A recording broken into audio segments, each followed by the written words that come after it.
Donc, avant d'ouvrir le passage, nous allons bénir le Seigneur pour les Écritures qu'il nous donne.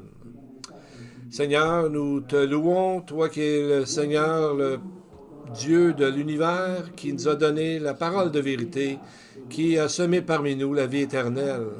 Béni soit ton nom, Seigneur, qui nous donne les Écritures. Amen, amen.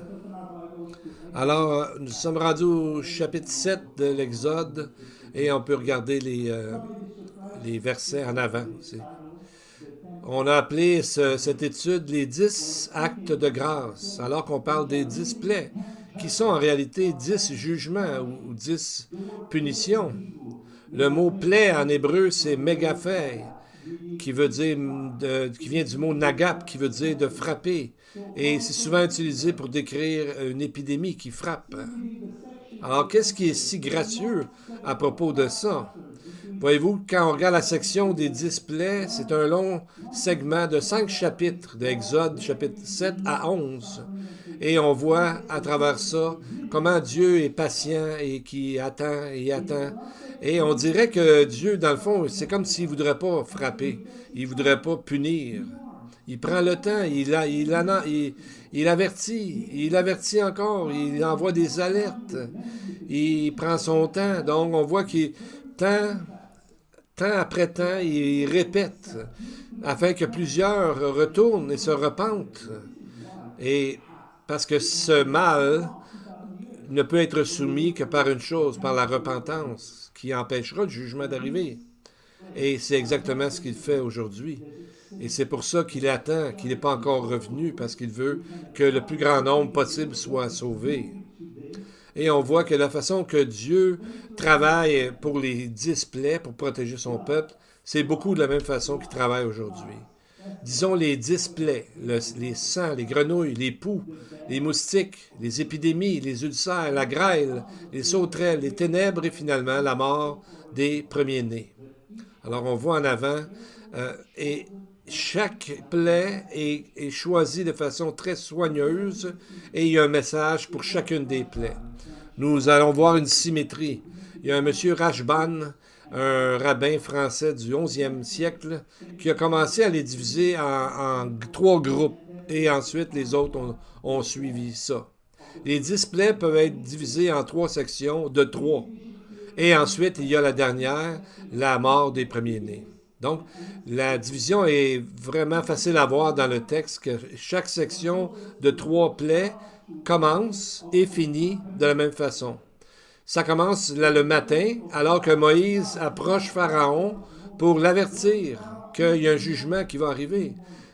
L'Éternel dit à Moïse, « Lève-toi de bon matin et présente-toi devant Pharaon. Il sortira pour aller près de l'eau. » Chapitre 7, 14, 8, 20 et 9, 13. Donc, on voit que ces 3 plaies-là ont été annoncées le matin et 2 de celles-là ont été parlées au Pharaon alors qu'il était proche de l'eau. Donc, ce qui est drôle là-dedans, c'est qu'il est en train, dans le fond, de se laver le matin. Mais Pharaon, on dit qu'il était un dieu, l'incarnation du dieu faucon Horus, qui était lui-même considéré comme le fils physique du roi soleil Re, ou Ra. Mais les dieux sont pas supposés avoir besoin de se laver, ils sont supposés être purs. Et ici, le moment du matin où le pharaon, qui est censé être Dieu, va se laver, bien ça devait être pour lui un peu humiliant d'être là, alors que Moïse vient lui parler des plaies et des jugements qui vont tomber. Et la seconde série de plaies, c'est les grenouilles, les épidémies et les sauterelles qui arrivent après que Moïse est allé voir Pharaon dans son palais, exactement dans son endroit où il est, dans son endroit de confort. Et la dernière des séries de plaies, les poux, les ulcères, les ténèbres, viennent, eux autres, sans avertissement. Donc, il y a un premier avertissement, un deuxième avertissement, une deuxième série, mais il n'y a pas d'avertissement pour la troisième série à la fin des 3 sections. Mais il y a une symétrie qu'on voit alors que les jugements vont arriver, il y a toujours une phrase qui revient. C'est la règle de 3 plus 1. Et qu'on voit dans Amos, par exemple, qui parle de 8 nations étrangères, et même qui inclut Israël et Juda. Et la phrase est la suivante. Pour 3 crimes de tel pays, même de 4, je ne révoquerai pas mon arrêt, dit l'Éternel. Donc Dieu avertit 3 fois, et ensuite administre la finale, si on veut, la punition finale. Et donc tout ça amène à une seule et grande plaie, c'est la plaie de la mort des premiers-nés.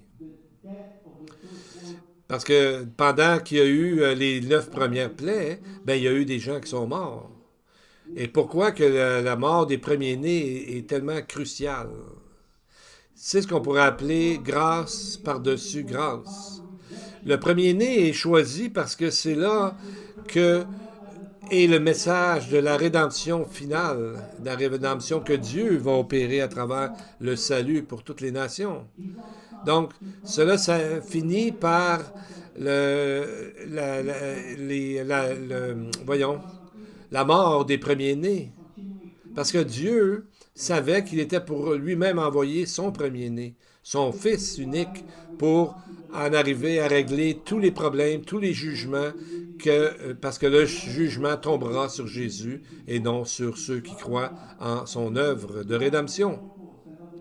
Donc, c'est après ça, après la dernière plaie, lorsqu'elle arrive, Dieu demande au peuple juif de tuer un agneau pur et de mettre son sang sur les côtés et le haut de la porte, afin de toujours se rappeler que c'est l'agneau qui est venu, le sang de l'agneau qui a sauvé les gens qui ont cru. Et rappelez-vous, le Jean 3,16, car Dieu a tant aimé le monde qu'il a donné son Fils unique, afin que quiconque croit en lui ne périsse pas, mais qu'il ait la vie éternelle. On voit le Fils unique qui est aussi le premier-né, parce que Dieu est seul et unique. Donc, il est le Dieu éternel. Donc, ce verset de Jean 3,16 est comme notre Pâque à nous, qui est pleinement accompli. Vous savez, la mention du premier-né, c'est une directe allusion au Fils de Dieu, au Fils unique de Dieu, qui amènera le remède contre les jugements de Dieu qui arrivent, qui sont arrivés dans le temps et qui arriveront plus tard. On voit que Jésus est là à la fin des 10 plaies, comme avec les bras ouverts, avec l'offre du salut. Et même si plusieurs sont surpris, la Bible dit clairement que Dieu a un fils. On le voit dans le livre des Proverbes. Proverbe 34 dit « Quel est son nom en parlant de Dieu et quel est le nom de son fils? Le sais-tu? » Et certains se demandent comment Dieu peut-il avoir un fils? Dieu est un et unique. Et il dit dans la parole qu'il ne donnera pas son nom à un autre. Mais s'il parle de son fils, c'est parce que c'est lui-même. Lui et le Fils sont la même personne, le même Dieu. Donc c'est pour ça qu'il peut le nommer de cette façon. Il est lui-même le Fils de Dieu, donc Dieu lui-même. Dieu ne donne pas sa gloire à personne d'autre.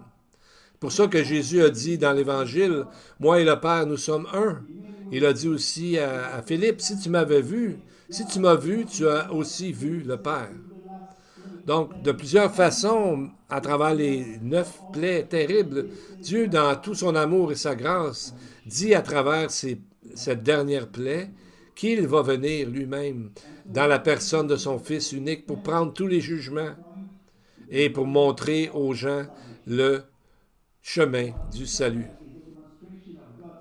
Et maintenant qu'on va regarder les 10 plaies, c'est vraiment pour montrer la manière du salut. Parce que Dieu est patient, Dieu attend. Mais le principal but que Dieu poursuit, c'est le salut de l'âme humaine, et non pas autre chose, et non pas le jugement en tant que tel. On voit que 400 ans avant ce moment que nous allons lire, Dieu a fait une alliance éternelle et inconditionnelle avec Abraham.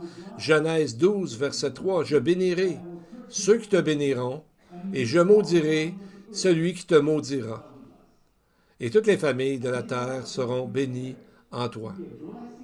Comme si Dieu préparait Israël à être une bénédiction aux nations de la terre.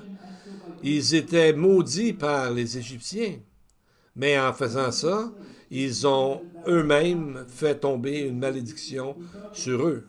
C'est ce que le verset dit, que ceux qui vont maudire Israël vont avoir des problèmes directement avec Dieu. Donc la première plaie s'abat à quel endroit? C'est que le Nil devient du sang. Pourquoi le Nil? Bien, on se rappelle que premièrement, il avait dit aux Égyptiens de tuer tous les enfants mâles où? Dans le Nil. Et Exode 1, 22, il dit, vous jetterez dans le fleuve, donc le Nil, tout garçon qui naîtra, et vous laisserez vivre toutes les filles. Donc le Nil était considéré comme la vie de l'Égypte. Sans le Nil, il n'y aurait pas eu de pays d'Égypte. Tout comme sans ses enfants, Israël cessera d'exister. Donc on voit que c'est comme mort pour mort, car le salaire du péché, c'est la mort, dit Romains 6, 23. Donc chaque péché doit un jour être payé. Chacun est redevable. Bien, on voit aussi qu'à travers l'alliance d'Abraham, il y a plusieurs répétitions de plusieurs mots parce que les Égyptiens essayaient d'arrêter la croissance du peuple juif. Pharaon a réussi au verset 5-12 de les disperser à travers tout le pays d'Égypte. Mais on voit que ces mots dispersés à travers tout le pays d'Égypte, on le voit répété 6 fois pour les plaies qui sont une punition. Par exemple, pour les poux, chapitre 8, versets 16 et 17, 2 fois. Pour les ulcères, une fois. Pour la grêle, chapitre 9, verset 25. Et pour les sauterelles, 10, verset 15. Toujours, on voit que les gens étaient dispersés à travers tout le pays d'Égypte, comme les plaies.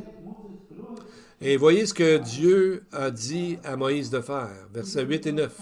L'Éternel dit à Moïse et à Aaron, remplissez vos mains de cendre de fournaise et que Moïse la jette vers le ciel, sous les yeux de Pharaon. Elle deviendra une poussière qui couvrira tout le pays d'Égypte et elle produira dans tout le pays d'Égypte, sur les hommes et sur les animaux, des ulcères formés par une éruption de pustules. Donc, mais à quelle place que Moïse a pris la cendre de fournaise? Le mot en hébreu piha, c'est la poussière noire qui est produite lorsqu'on brûle des choses avec des plantes comme la paille que les Israélites étaient obligés d'aller trouver pour faire d'autres briques. Donc, on voit que aussi, Dieu ne dit pas de prendre juste une main pleine, mais au pluriel. De la cendre et de lancer ça, ça devenait de la poussière et c'est devenu par la suite des ulcères. Donc, on voit ici la grandeur de Dieu. On voit comment Dieu a entendu le cri des Israélites. Exode 2, 24. Dieu entendit leur gémissement et se souvint de son alliance avec Abraham, Isaac et Jacob. 2, 24, 3, 7, 4, 31 et 6, 5. Donc, on voit que l'alliance avec Abraham est mentionnée avant que les 10 plaies ne s'abattent sur le peuple. Donc, on voit que malgré tout ça, les Égyptiens ont dû être beaucoup dérangés, mais il y a une chose qui les a rendus presque fous, c'est les grenouilles. Parce que non seulement il y en avait partout, mais, vous savez, une grenouille, ça crie. Ça répétait toujours. Vous savez, des grenouilles, ça fait du bruit. Imaginez-vous des milliers et des milliers de grenouilles qui montaient dans les maisons, qui montaient dans le lit. Il y a un passage qui dit ça, un verset qui dit ça. Donc, partout, il y en avait. Imaginez-vous d'entendre toujours parler, pas parler, mais crier les grenouilles. On ne peut pas dormir, on ne peut pas réfléchir, on ne peut pas rien faire. Donc, on voit que, comme les humains, les grenouilles ont comme des cordes vocales et il y a comme à l'intérieur un sac qui fait que ça fait le son qu'on connaît. Et il y a un commentateur rabbinique qui a dit, parce qu'en hébreu, le mot grenouille, c'est le mot comme crier. Il dit que Dieu leur a envoyé des crieurs afin qu'ils se réveillent et que les crieurs, les grenouilles couvraient tout le pays d'Égypte. Et on voit aussi le bruit qui était si important. Probablement, on voit pourquoi Pharaon s'est dépêché, là, cette fois-là, de demander à Moïse de prier à Dieu qu'il enlève les grenouilles. Verset 8, chapitre 8. Priez l'Éternel, afin qu'il éloigne les grenouilles de moi et de mon peuple, et je laisserai aller le peuple pour qu'il offre des sacrifices à l'Éternel. On sait que plus tard, il a changé d'idée, mais là, on voit que dans le texte, il demande de prier l'Éternel, de faire des supplications à Dieu pour qu'il arrête cette plaie qui était vraiment, comme on dit, très forte au niveau du son et qui en avait partout. Mais ça les a touchés vraiment. Le pharaon a réagi rapidement. Malheureusement, il a changé d'idée après parce qu'il endurcissait son cœur. Et on voit que quand les Égyptiens maudissaient les Juifs, ben, il y avait des malédictions qui tombaient sur eux à travers les plaies. Donc, c'est ce que la Bible dit de la façon dont on mesure, qu'on aura le jugement sera mesuré, mesure pour mesure. Pareil, la même idée que dans le Jardin d'Éden. Le serpent a tenté Ève pour manger le fruit défendu. Et son punition, c'était quoi? C'est de manger de la poussière de la terre tous les jours de sa vie. Donc, en plus, il voulait s'élever, mais comme punition, il a été réduit à marcher sur son ventre. Dans Matthieu 7,2, Jésus a bien dit, de façon personnelle, on vous jugera du jugement dont vous jugez, et l'on vous mesurera avec la mesure dont vous mesurez. Donc, c'est le œil pour œil, dent pour dent, mis dans une seule phrase, dans le fond, mesure pour mesure. Selon la mesure que nous jugeons les autres, nous serons jugés. Donc, on peut amener sur nous une malédiction ou on peut amener sur nous une bénédiction, la liberté, dans la façon dont nous traitons les autres, la façon que nous condamnons les autres. Vous savez, la colère engendre la colère et l'amour engendre l'amour. Alors, c'est un principe important pour notre vie, comment nous allons la vivre. Mais ce principe va beaucoup plus loin. Si on regarde les prophéties de la fin des temps, il y a des pays qui vont payer pour leur action contre le pays d'Israël. Par exemple, on a vu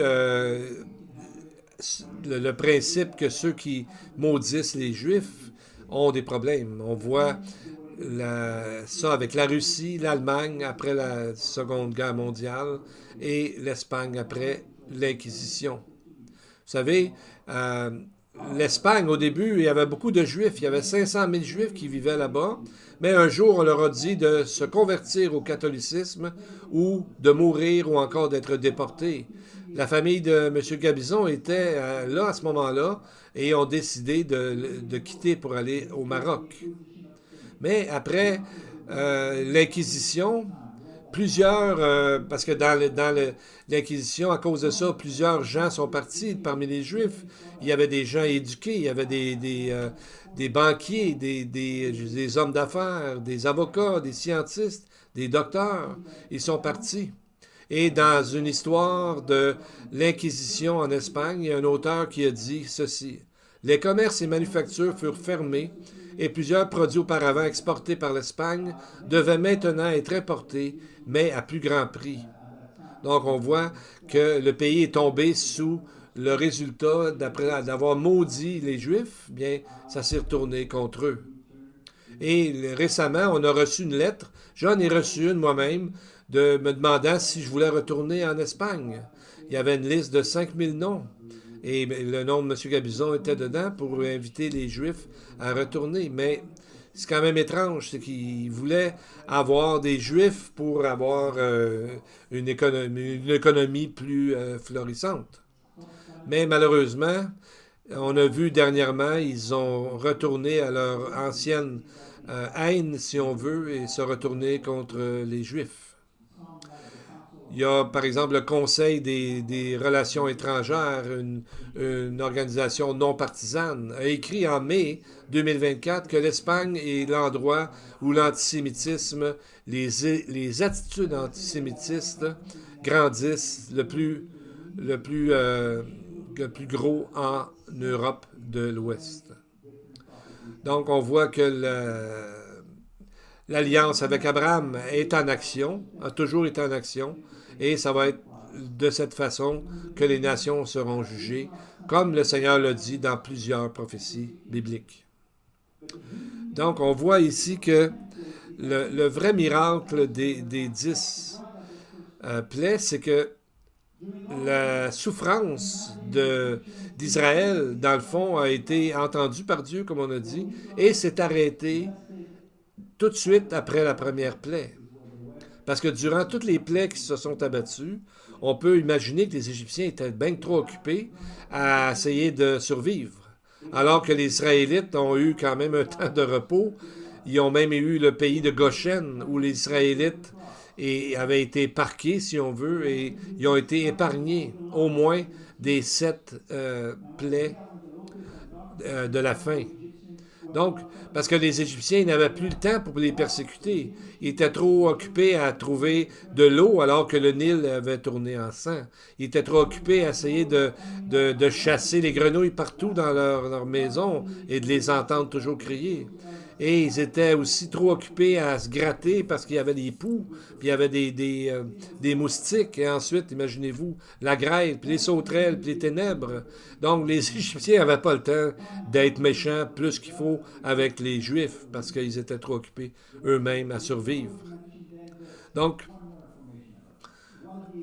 on voit que pendant que les Égyptiens avaient plusieurs dieux, quelqu'un a compté que les Égyptiens avaient quelques 500 dieux dans le livre dans leur livre des morts qu'ils ont. Et d'autres disent qu'il y avait à peu près 2000 différentes divinités dans leur panthéon. Mais il y en a deux qui ressortent parmi les 10 plaies. On va voir la première et la dernière.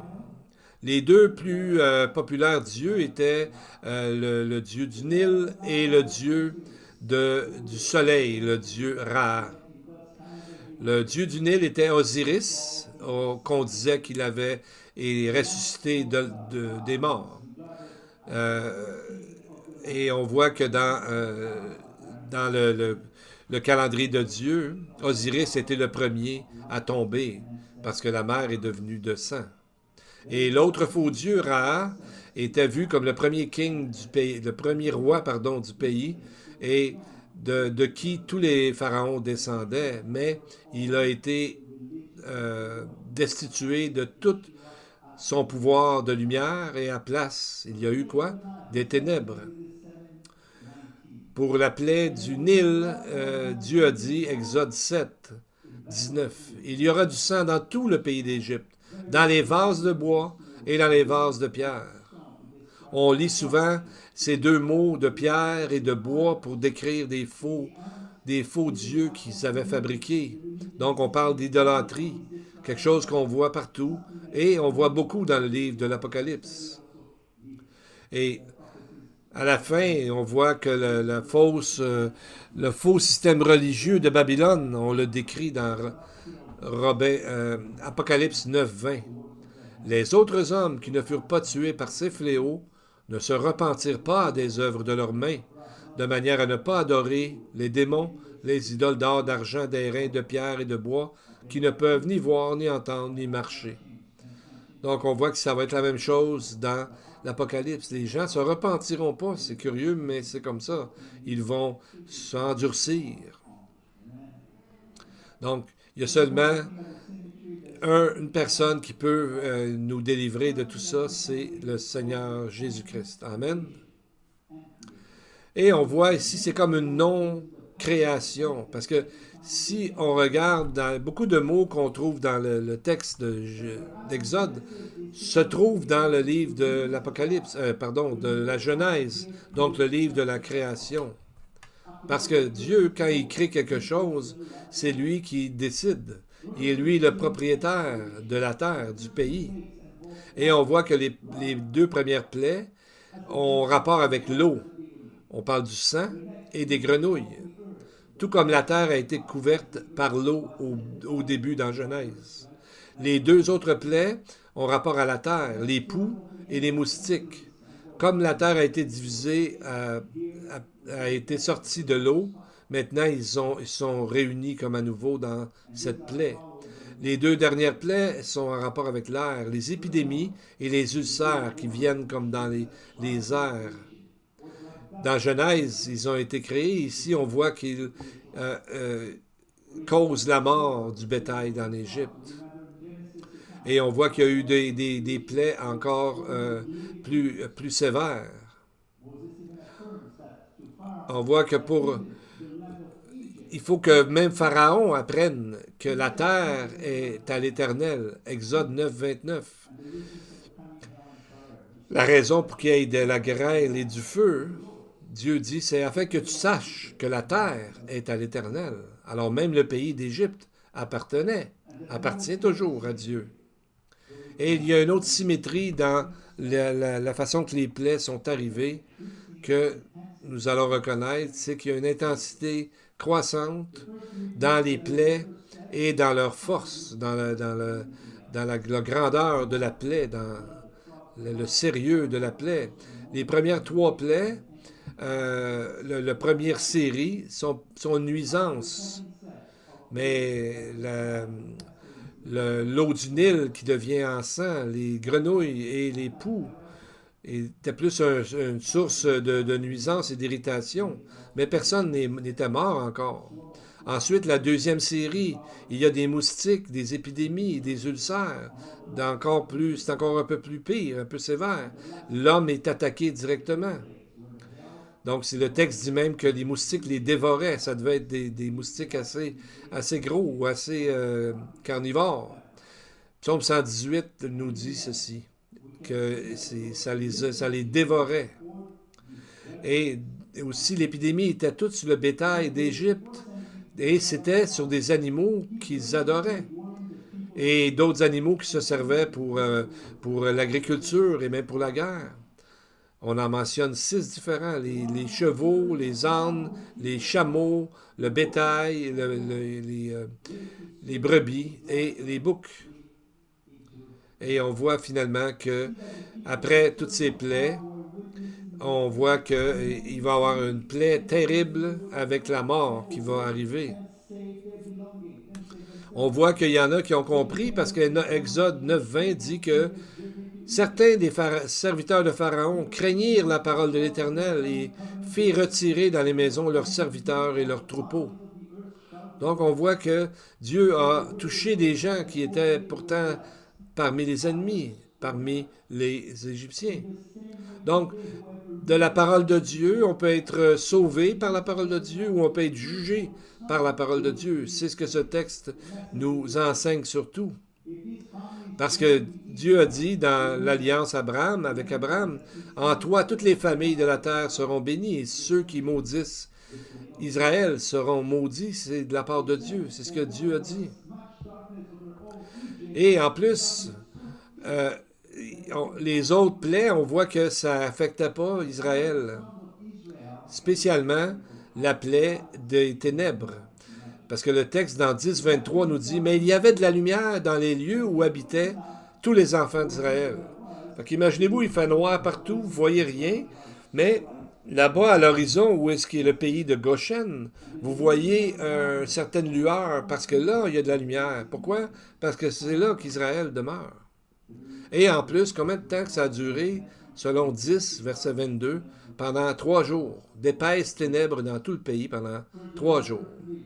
Premièrement, le chiffre 3 nous rappelle des 3 heures de ténèbres au-dessus de Jérusalem quand le premier-né prenait les péchés du monde, quand il était sur la croix. Et on se rappelle que c'était quand? Au moment de la Pâque, donc accomplissant le moment où le peuple juif avait mis le sang de l'agneau sur les portes. C'est le même principe qui s'applique par la foi. Matthieu 27, 45. nous dit, depuis la 6e heure jusqu'à la 9e, il y eut des ténèbres sur toute la terre. La 6e heure, ça c'est midi.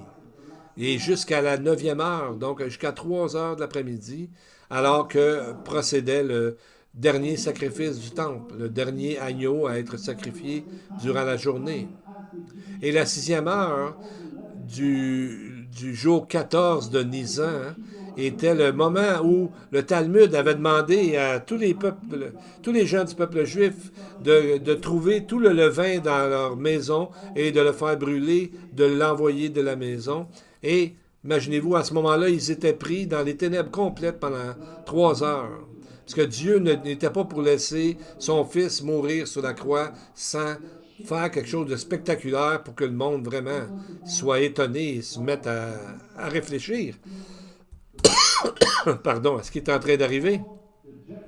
Donc, c'est le moment où le Messie a accompli la fête de la Pâque à ce moment-là pour guérir, pour délivrer son peuple.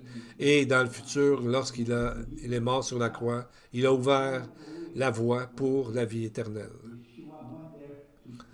Donc Jésus est, est, est allé après 3 jours et 3 nuits dans le Hadès, dans l'enfer, et dans le sein d'Abraham, où est-ce que les saints, les croyants étaient.